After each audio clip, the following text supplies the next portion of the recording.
শাহবাগে বাংলাদেশ মেডিকেল হাসপাতালে অর্থাৎ পিজি হাসপাতালে যে আগুনটি লেগেছিল 11টা 14 মিনিটে, সেটি কিন্তু ইতিমধ্যেই নিয়ন্ত্রণে এসেছে এবং যেমনটি দেখছেন ফায়ার সার্ভিসের গাড়ি কিন্তু ইতিমধ্যে হাসপাতাল থেকে বের করা হচ্ছে।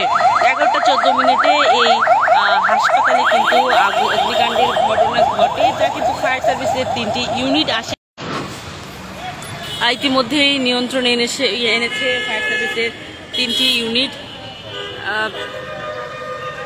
যেমনটি দেখছেন 11টা 14তে লাগা এই অগ্নিকাণ্ডে কিন্তু তখন বেশ একটি ভয়াবহতা লক্ষ্য করা গিয়েছিল, ধোঁয়া কিন্তু চারপাশে ঢেকে গিয়েছিল। তবে ইতিমধ্যেই ফায়ার সার্ভিসের যে 3টি ইউনিট কিন্তু সাথে সাথেই চলে আসে এবং আসার পর কিন্তু পরিস্থিতি সম্পূর্ণ নিয়ন্ত্রণে আনতে পেরেছে তারা, এবং তারা কিন্তু অগ্নিকাণ্ড নিয়ন্ত্রণের পর এখন কিন্তু বেরিয়ে যাচ্ছে এই মুহূর্তে শাহবাগ থেকে। তবে কি থেকে এই অগ্নিকাণ্ডের ঘটনাটি ঘটেছে সেটি কিন্তু এখনো বলা যাচ্ছে না।